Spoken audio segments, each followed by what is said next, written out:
Hello friends, तो आप सभी का स्वागत है फिर से प्रीपेज एकेडमी यूट्यूब चैनल पर। और आशा करता हूं कि आप सभी शानदार जबरदस्त होंगे। आज हम ऐसे टॉपिक के बारे में बात करने वाले हैं जो आने वाले एग्जाम की दृष्टि से बहुत ही महत्वपूर्ण होने वाले हैं।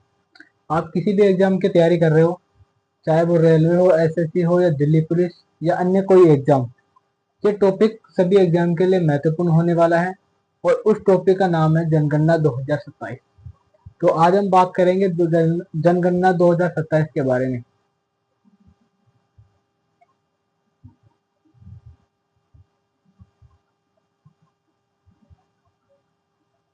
जनगणना 2027।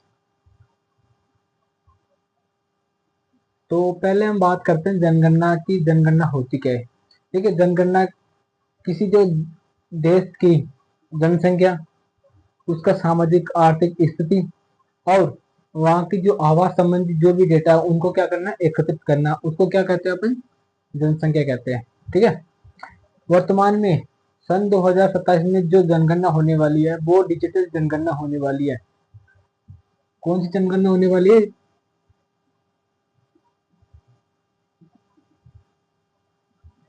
डिजिटल जनगणना।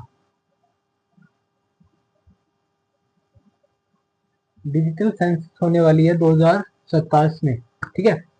तो 2027 में होने वाली जो जनगणना है वो भारत की 16वीं जनगणना तथा स्वतंत्र भारत की 8वीं जनगणना होने वाली है। यह भारत की कौन सी 16वीं जनगणना। और आजादी के बाद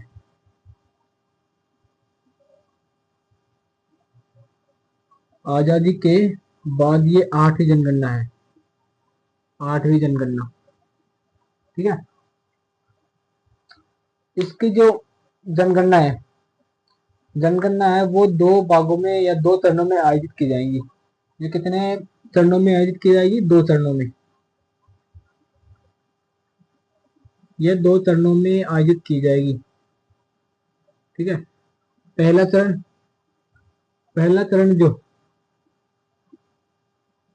अप्रैल 2027 से,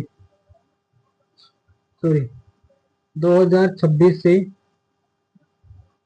सितंबर 2026 तक रहेगा। इसमें घरों की स्थिति, वहां की सुविधाएं और संपत्तियों का विवरण प्रस्तुत किया जाएगा। वहीं दूसरे चरण की बात करें तो फरवरी 2027, इसका जो दूसरा चरण है फरवरी 2027 से अक्टूबर 2027 तक आयोजित किया जाएगा।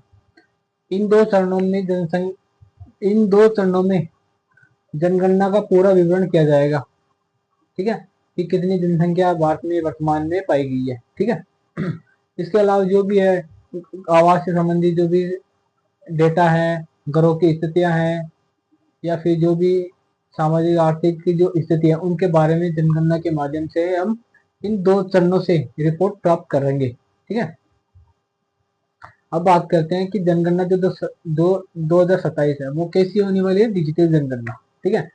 इस डिजिटल जनगणना के माध्यम से हम स्वयं इसकी गणना कर सकते हैं, वो भी ऐप के माध्यम से या जो भी ऑनलाइन पोर्टल है उसके माध्यम से। इसके माध्यम से अपन क्या कर सकते हैं? स्वतः गणना स्वतः गणना कर सकते हैं हम, या तो ऐप के माध्यम से या फिर पोर्टल के माध्यम से। यानी कि हम अपना इसमें विवरण दे सकते हैं कि परिवार में कुल कितने सदस्य हैं। ठीक है। जैसी कुछ जो भी संबंधित जानकारी है, जनसंख्या या जनगणना से संबंधित जो भी जानकारी है वो हम ऐप्स या पोर्टल के माध्यम से दे सकते हैं। तो ये होगी डिजिटल जनगणना। ठीक है। 2027 की जो जनगणना है वो 2027 की जो जनगणना है वो सन 1931 के बाद पहली जातिगत या जाति आधारित जनगणना है। ये कौन सी जनगणना है? जाति आधारित जनगणना।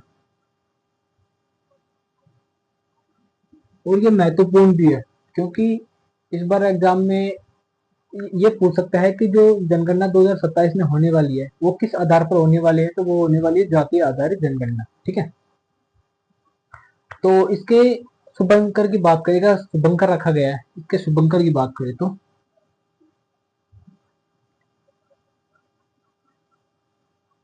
शुभंकर की बात करें तो इसका जो शुभंकर है वो है प्रगति और विकास।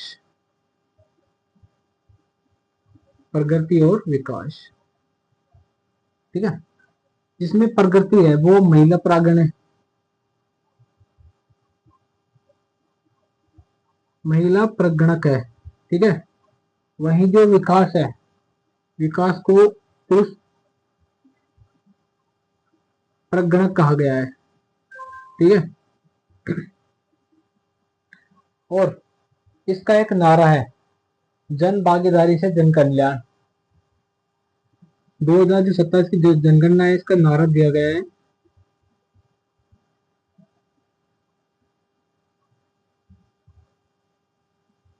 जन भागीदारी से जन कल्याण। और इसके साथ ही इसके जो ब्रांड एम्बेसडर बनाए गए हैं,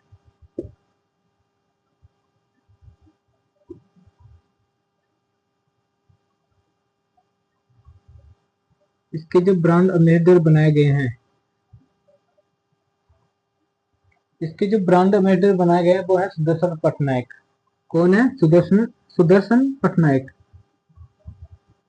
सुदर्शन पटनायक।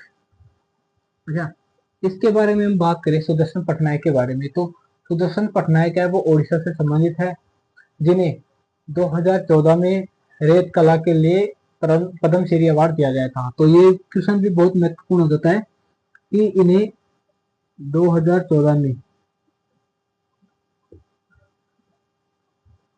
रेत की कला के लिए क्या दिया गया था?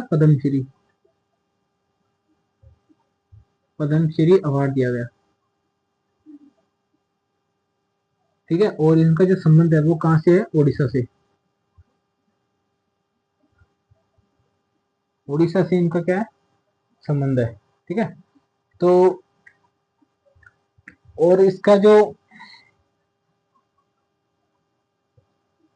2027 की जो जनगणना होने वाली है वो जनगणना अधिनियम 1948 के तहत होने वाली है। किस अधिनियम के तहत होने वाली है? अधिनियम की बात करें तो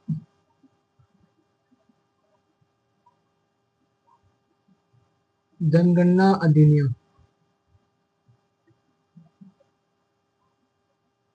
1948 के तहत ये जनगणना की जाएगी, ठीक है।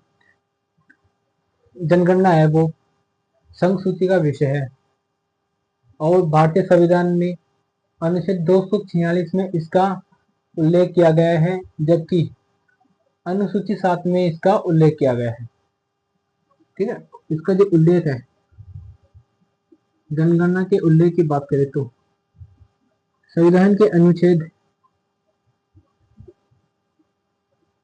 246 और अनुसूची वो है 7वीं अनुसूची, ठीक है। और जनगणना है वो संघ सूची का विषय है,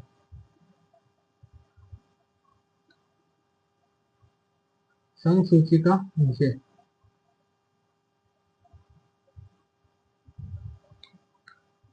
संघ सूची का क्या है? ये विषय है, ठीक है। पिछली जो जनगणना की गई थी वो 2011 में की गई, पिछली जो जनगणना हुई थी,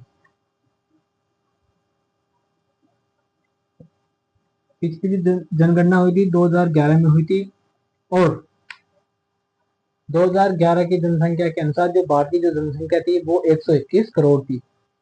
कितनी थी जनसंख्या? 121 करोड़, ठीक है। और इसके जनक की बात करें तो भारत में जनगणना का जो जनक है, भारत में जो जनगणना का जनक है वो है हेनरी वॉल्टर। इसका जो जनक है वो हेनरी वॉल्टर को कहा जाता है, हेनरी वॉल्टर। ठीक है। भारत में पहली जो जनगणना थी वो 1872 में लॉर्ड मेयो के समय में शुरू की गई थी। पहली जो जनगणना है भारत में, पहली जनगणना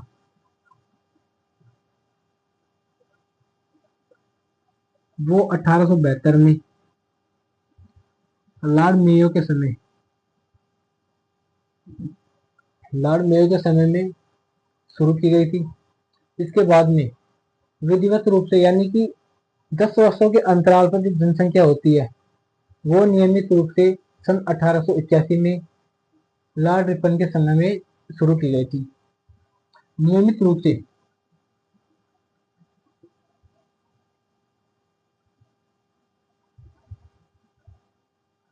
नियमित रूप से जो जनसंख्या है वो, सॉरी, जनगणना है वो 1881 में लॉर्ड रिपन के समय शुरू की गई थी। कब की गई थी? 1881 में। तो ये था आज का हमारा इम्पोर्टेंट टॉपिक। अच्छा, जो जनसंख्या जो 27 जनगणना जो 2027 में होने वाली है उसका जो वर्तमान में महापंजीयक और वो गणना आयुक्त है,